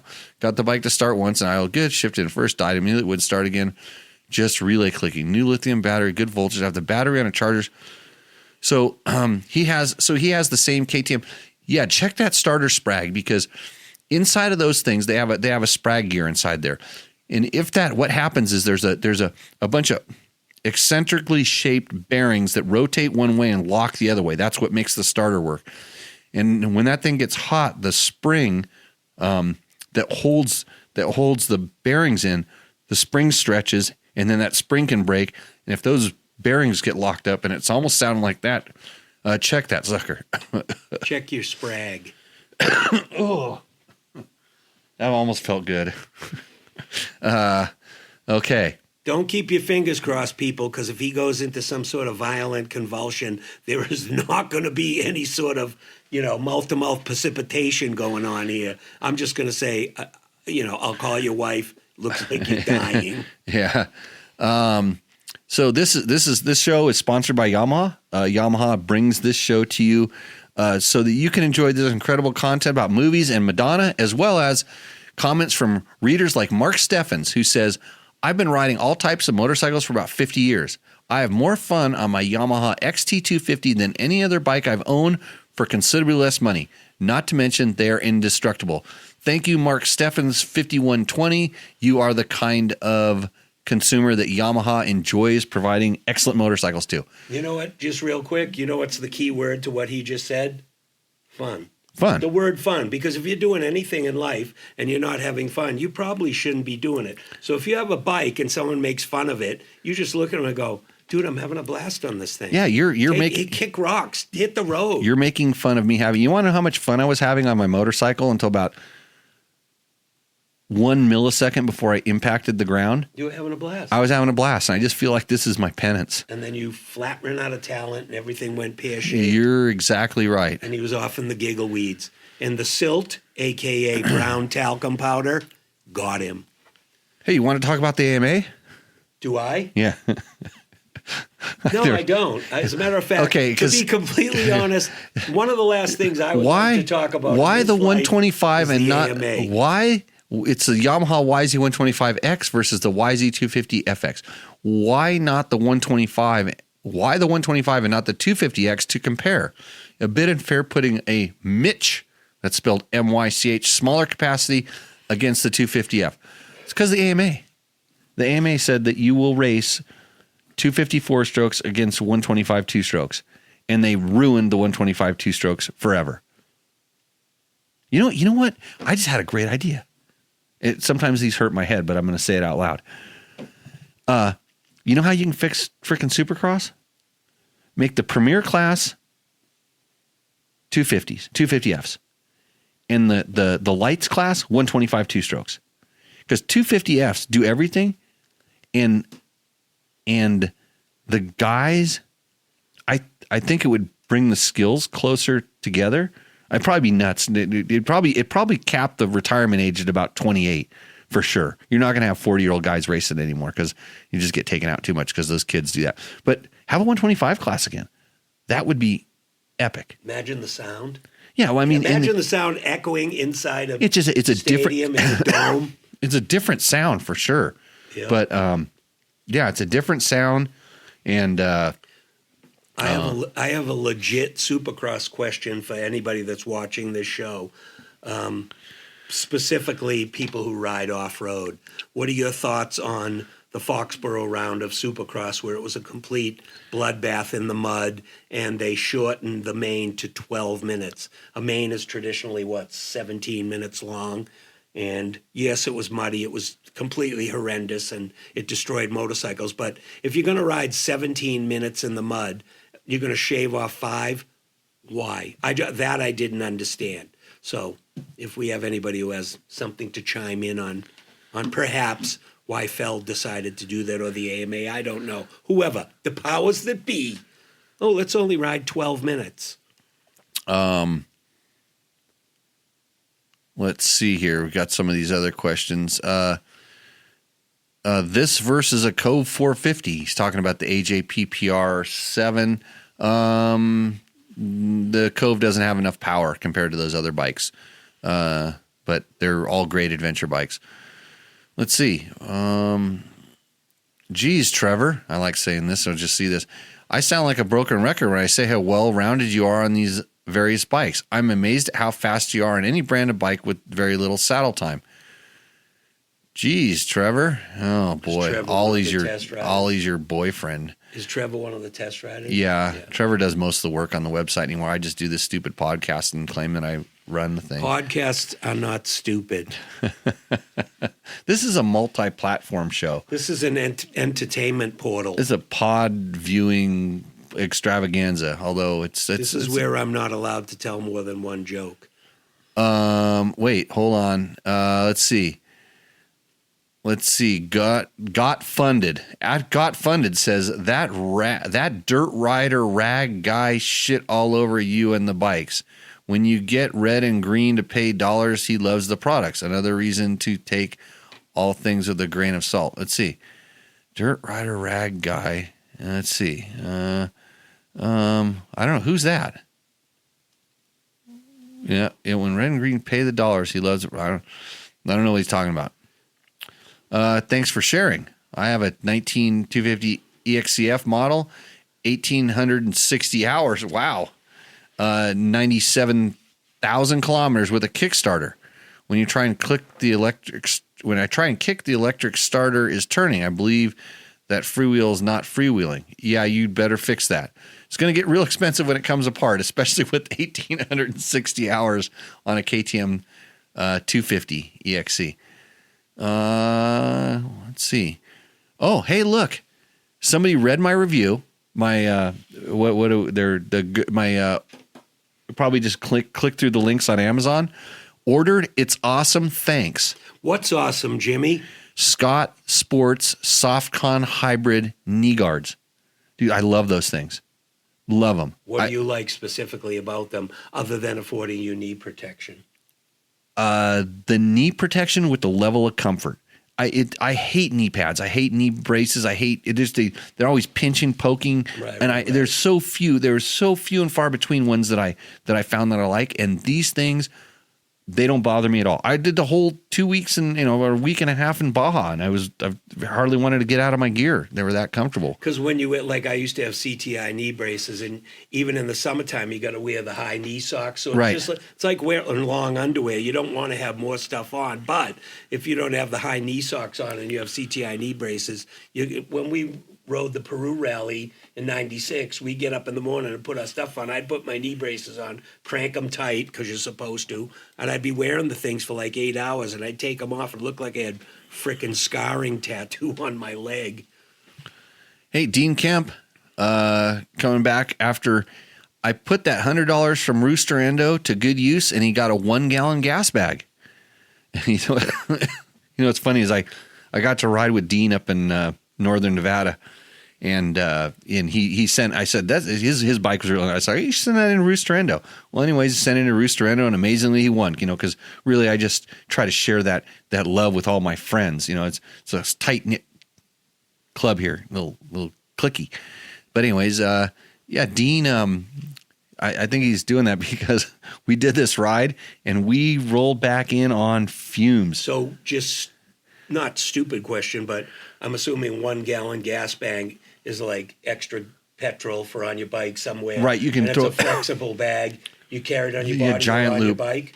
Yeah, Giant Loop makes them, and you can clip it on your backpack, and you just pour. As soon as you've run through your first gallon, or if it's 2 guys, your first half gallon, you just pour it in, roll that sucker up, and it packs in really small. Nice. And it's real easy to use. Let's see. Here we go. Let's see. Love the XR100 motor behind me. If our cameras worked, you'd have more angles, but we're having technical difficulties. What, is that a basketball question? Anthony asks, who the GOAT, LeBron or MJ? You know it's Angel Reese. God, get with the program, broski. It is the basketball and moto talk thing. We do what we want. Emily in Paris is also a good series for TV shows. That girl's really good looking, Tim, so don't think I don't know what you're talking about. Emily in Paris. Is that isn't on any show that's on Tuesday night between 7 and 9 is not a good show. And we weren't trying to talk about Madonna. I wanted to talk about Guy Ritchie. Madonna can kick rocks. Let's see. Bring back 500 two-strokes. Well, of course. I saw, and I don't know if it was fake or not. I saw an auction for a CR500 going for close. It was a brand new in the crate CR500 going for $70,000.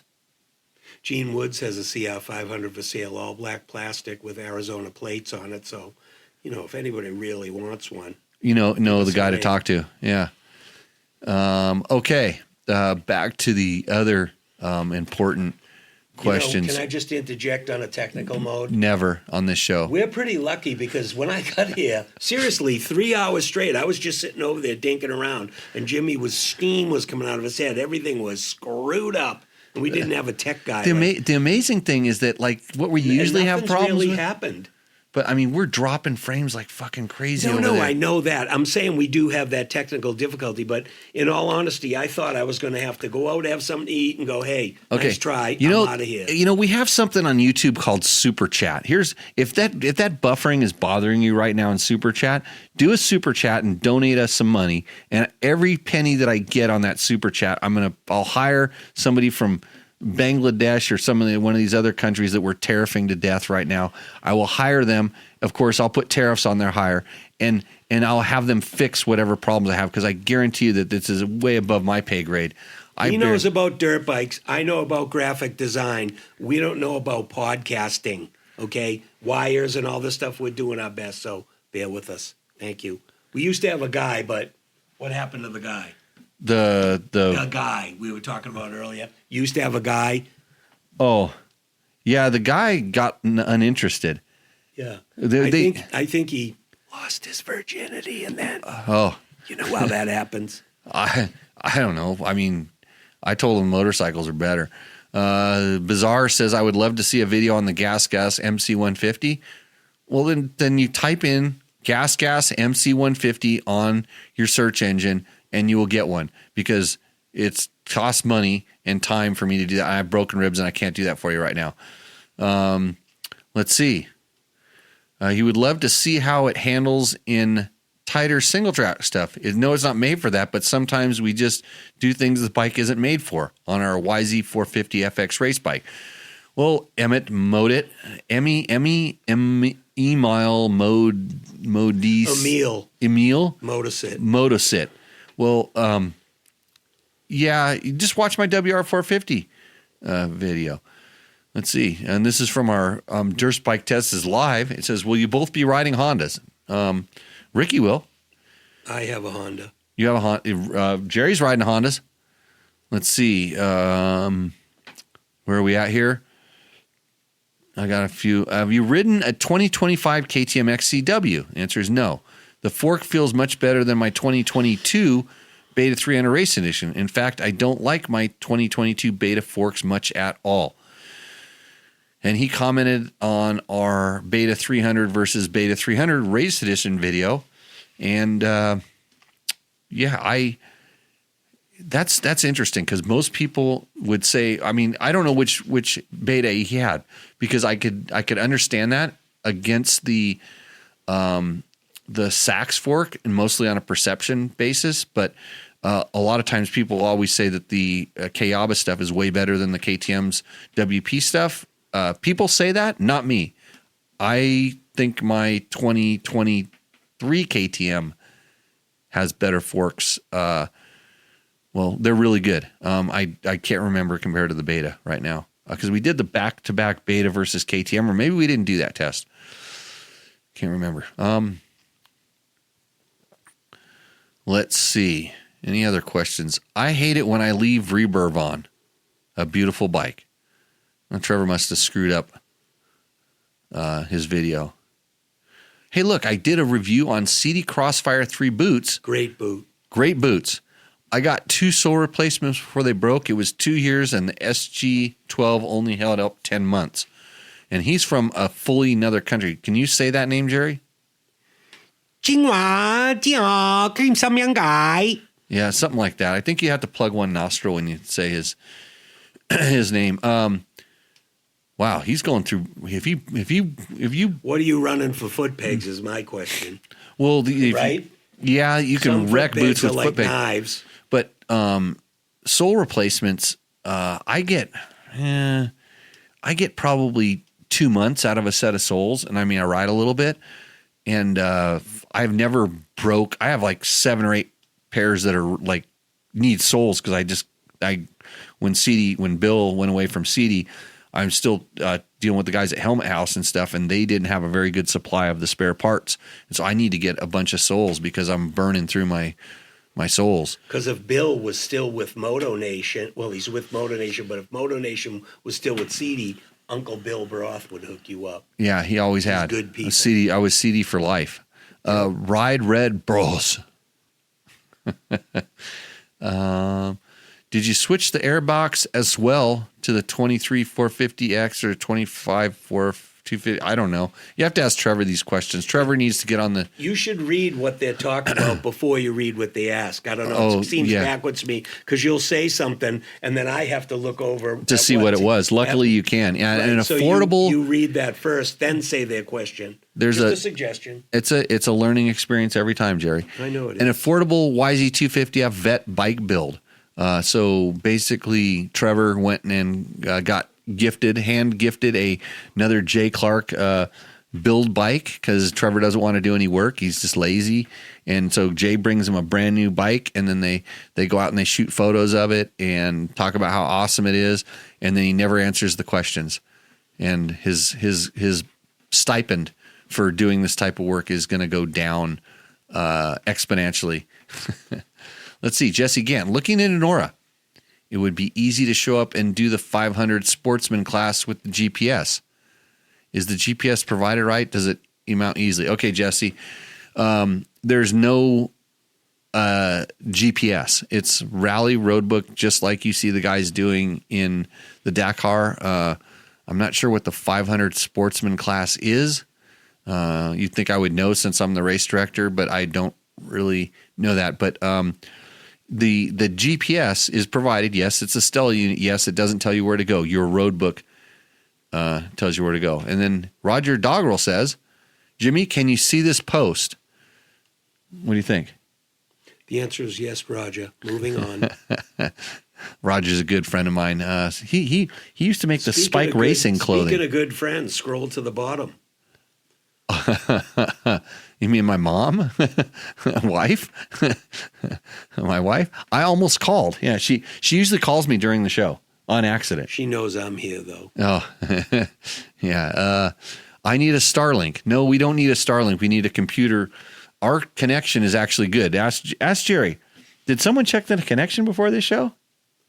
The connection to all of this? Well, the connection to the satellites. Yes, you did a speed test. Yes, I did a speed test, and I verified that wasn't the thing. I need to start. Kaplan Cycles, it passed reserve at 76. They're talking about that CR500. It passed reserve at 76,000. Wow. And Kevin says, just to think I rode mine, 75,000 is crazy. And Jesse says, for as much as I pay for this free program, I would expect better quality. You deserve it, Jesse, everything that you're getting. And then Tim Morton, are you getting soft with your age? My wife is now having a private chat with Tim Morton on our show.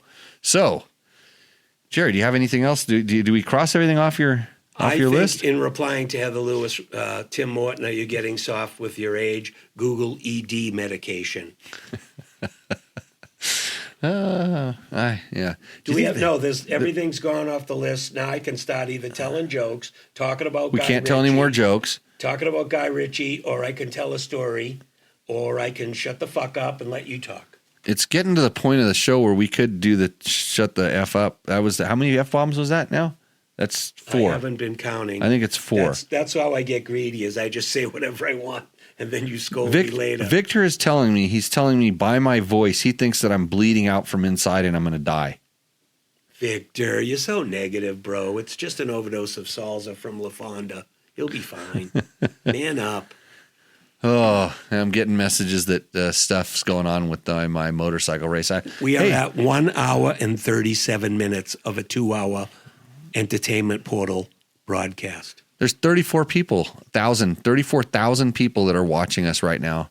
And if everybody, and Victor says, thank God I drove over here from Las Vegas. The speed test is a little different in the Antelope Valley. No, they do it out here, and they do the speed test pretty good out here in Pahrump. Speaking of Breaking Bad, hey, you know what, Jerry? Another thing I want to talk about is I get all these awards that I don't deserve and stuff, but like that Zeki thing that I got, you want to know? Zeki. I'll try to remember to pronounce it properly. I can't do anybody's names right. So we opened an OHV park out here in Pahrump. You know that? That's right. Because a kid's riding park in Pahrump a kid's riding park anyway would be great. But I saw that you had an opening. You were out with the town of Pahrump to have a facility for kids. So it's been in the works for 4 years since I heard about this. We got a lot of OHV grant money put together. It's been 4.5 years of working with our OHV advisory committee. We worked with our county supervisors and the town of Pahrump, and it was really slow because you have no idea when you do things at that level. Like, this is a permanent facility that's going to go in our fairgrounds facility. It's going to be here for a long time. We're tying it in with connectivity to our off-road trail system that they're actively working on. We're building trailheads on the south side of the town, north side of town, but we finally got the go-ahead to be able to build a little kids track. Yeah. I mean, the dirt out there is horrible. It's just poof dirt. So we brought in good dirt. But the kids don't know that. But we brought in good dirt so we could water it, and we had a bunch of community involvement. A couple really good tractor operators came out there. We were able to rent some equipment, build this thing. The town lets us use a water truck, and we got our track open, which was super cool. And how many kids did you have out in the It was probably about 25 kids. And it was all I'm imagining all real mellow rollers, fun. Yeah, it had little jumps and stuff, but even some of the big kids, myself included, got to ride around the track. Yeah. And we were riding with the riding around. I had my TTR 125 out there. Again, Blue Crew was out there putting around on the TTR 125 with the kids. And one of the kids, he was all super stoked because I did a little bit of a jump, and he pulled me over. And he says, "Ride in front of me and do a cross-up." And I mean, some of the kids could barely ride. We have what we called a kidney bean track that we built. Right. And but that's how you learn. But you have to have the proper equipment because, I always talk about emergency room nurses, kids are never going to enjoy riding motorcycles because emergency room nurses are always on the backside of a bike crash. Guy comes in, ripped jersey, bone hanging out his elbow. Stuff like that happens. My kid's never going to ride a dirt bike. Why don't you get your kid a helmet, some proper safety gear, get him a small little bike, little small Yamaha PW50, a little XR50 Honda, they're going to have fun. Yeah, they're going to fall down, but if they're wearing the right gear, they're going to be okay. What are they going to sit in the house and frickin' play Fortnite? Yeah. And this is kind of where I was going with this is, and the reason this is so important to me is because I think about what I would have ended up like if I didn't find dirt bikes. Like I have a high excitement threshold. I need to be pretty stimulated all the time. And and all the crazy shit that I've tried, nothing comes close to motorcycles. I'm paying the price right now. This will teach me to be a little bit more careful. And so if you have a kid or, a kid wants to ride, they're going to fall over and they're going to get banged up. It's going to happen. And guess Same what? as in football. Yeah. Like a lot of things, you skateboards, all these different things, but you learn, that you're going to teach yourself some certain amount of self-preservation. Done properly, your kid's going to have to learn to work on the motorcycle a little bit. I mean, I know some kids get away with murder and they don't have to. That's true. They don't have to learn to check their air filter and check their oil and check their tire pressure before they ride. But I sure as hell did. Yep. I had to, and if my dad found that I didn't check my motorcycle and we went to go riding and it wasn't right, I didn't get to go riding, and that made me check real quick. I had to keep my grades up because of this. And I didn't want to keep my grades up. I wanted to go ride all the time. But if I wanted to ride, I had to keep. So there's these things. But now we have a place where the kids can go and learn to do it. And there was a lot of kids that came out there that you could tell because the parents maybe weren't into it. They didn't know what proper gear was. But there was some kids out there that were like racing kids. And they had all the gear. And the parents were talking. And they got to interact. And they go, oh, look. Oh, you got him this. He wears this kind of thing as a chest protector. And, oh, he doesn't just wear hiking boots. They make boots for kids. Oh. Right. And the Kawasaki shop came out there. Parker's Kawasaki came out there. And they did VIN inspection so everybody could get their OHV sticker. Because this is where the money's coming from to support this. And everybody has to jump through the correct hoops. Our local pizza place, right at Tower Pizza, brought out like 20 pizzas for the kids. I mean, there was so much pizzas that all the adults and all the parents, everybody got to eat pizzas. Read the hat. Yeah, it all goes full circle. Yeah, and back to cool thing. Safety equipment. You said some people can't afford boots. If you're wearing work boots, or you're wearing dirt bike boots. But what is the first question I ask when someone breaks their ankle riding? I go, were you wearing boots? Yeah. Yeah. I go, no, I was just warming up my bike. Da-da-da. They had on sneakers. Boom. Next thing you know, broken ankle. Well, I don't know what to tell you, Joey. Yeah. Yeah. And that's, like I said, you'll learn these kind of things, but then, you'll learn mechanics. You'll learn some mechanical skills. You'll learn valuable motor skills to how to operate, vehicles. Just, and it's fun for the most part for these kids. What happened to me if I didn't learn about dirt bikes? I would have got kicked out of art school when I was 18. Oh, wait. I still got kicked out of art school when I was 18. Yeah, it's just different motivation for different people. But Sorry to interrupt, are we supposed to be asking Steve Bauer what topics we can talk about? Or is it just dirt bikes? No, we have to ask D-Ron Moyer says you two are like Click and Clack. Is that a TV show? I have no idea. Click and Clack. I know what a click track is in music, but I don't know what Click and Clack is. Maybe that's something from over in Amsterdam, but they're always high. Yeah, I don't know. So anyhow, I'm not sure what Click and Clack is. So anyways, I just wanted to bring that up. So now we have if you want to bring your kid out, we're trying to operate it once a month, and we're getting a whole bunch of money. More money. We're working on getting a whole bunch more money from the Nevada OHV Fund to have the only facility in Southern Nevada for off-road vehicles. I mean, there's ones in California, Sandy Valley's in California. The other one is over in Arizona. The other ones are outside. So this is a good thing. And a lot of things are getting closed down with insurance regulations tightening up, and of course anything with motorized vehicles, they're going to be highly scrutinized. But I am offering my services as a graphic designer, 100% pro bono. That means free in lawyer speak. When you figure out what the name is, you call me up. I will design a logo. Because we're gonna get some for the kids. Para los niños. We're gonna get some signage pretty soon. Actually, we're getting a shipping container to keep some of our equipment in. I'll hook you up. Yeah, that's super cool. Because I got kicked out of art school. All for dirt bikes. That's it. All for dirt bikes. Okay, well, one last quick call out for questions. If you have any questions, go ahead and throw them up in the chat. Sorry for the glitchy technical I'm just doing that on purpose. Details. Yeah, because the show almost didn't happen. So if we had a little bit of buffering here and there, it's the best we can do. So hopefully the audio went smooth. You know, I was wondering if I would have been wearing one of those Climb AirTech vests because they make those ones that inflate. Climb actually, I probably wouldn't have broken ribs.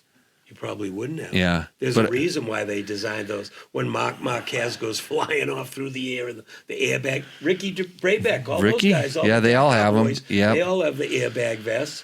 Oh, all the girls over in Las Vegas, they got airbags in the front. I know. I'm thinking about those all. I'm thinking Girls, about women, wearing a vest all the time now.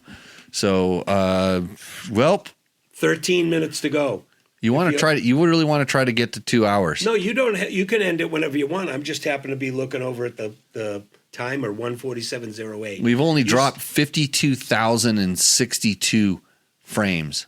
That's 13.5. You've missed out the visual of 13.5% of this show, and damn it, lucky 13. Yeah, Click and Clack is a radio car talk show similar format, but do they talk about Madonna and movies?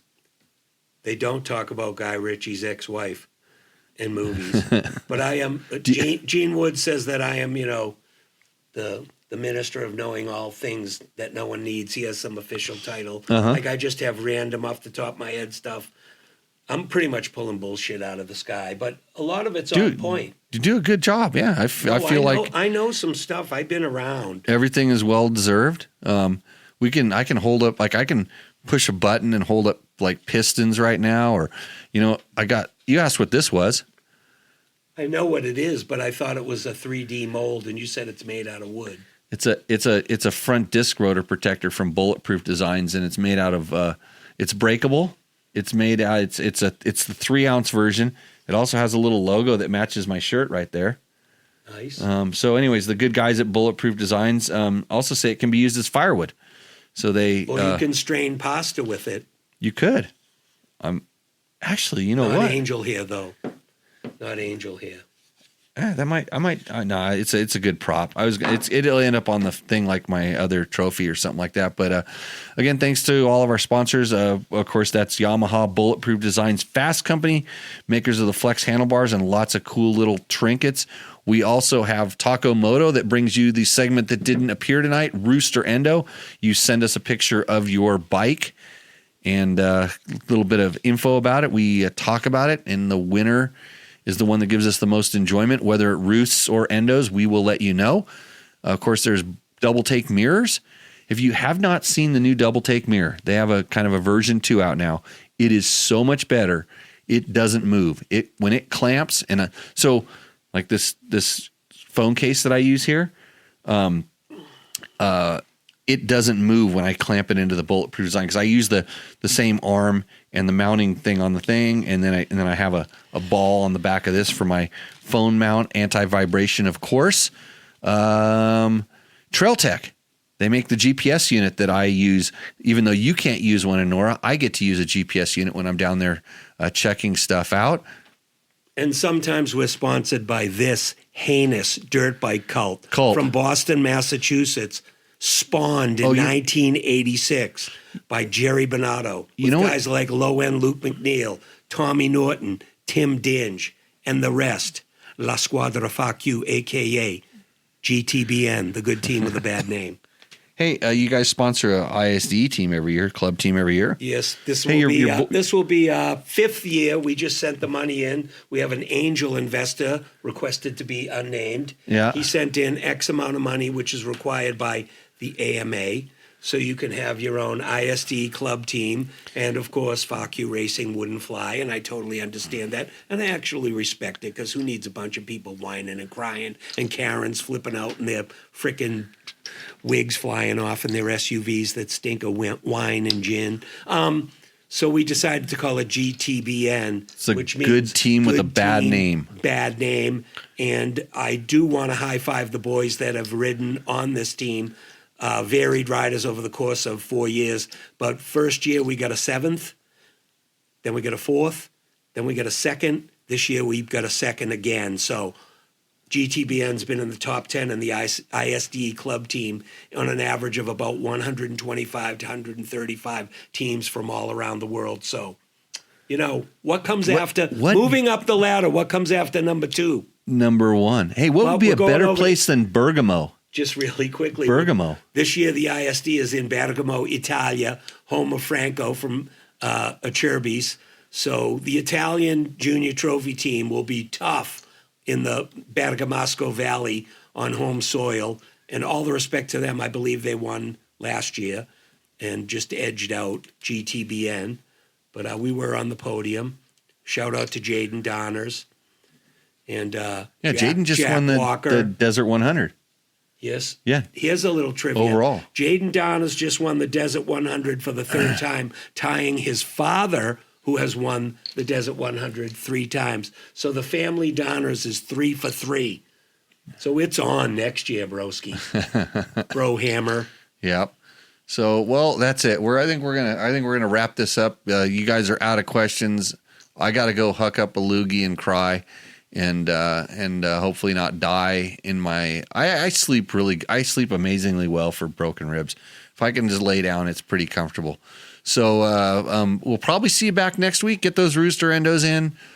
Tell a friend. Enjoy, like, share. Post this show on the other Moto Podcasts feeds so that people have someplace else to go when theirs get as boring as this. Because we are actually kind of interesting if you don't listen to us that much. So with that, Jerry, I'd like to thank you for coming in again. My co-host, Jerry Bernardo, from the world famous... The pause is the best part. Jerry Bernardo from the world famous... ESPN2 Moto World. Moto World 2. Moto World 2? But I'm retired now. Yeah, that was where you got world famous.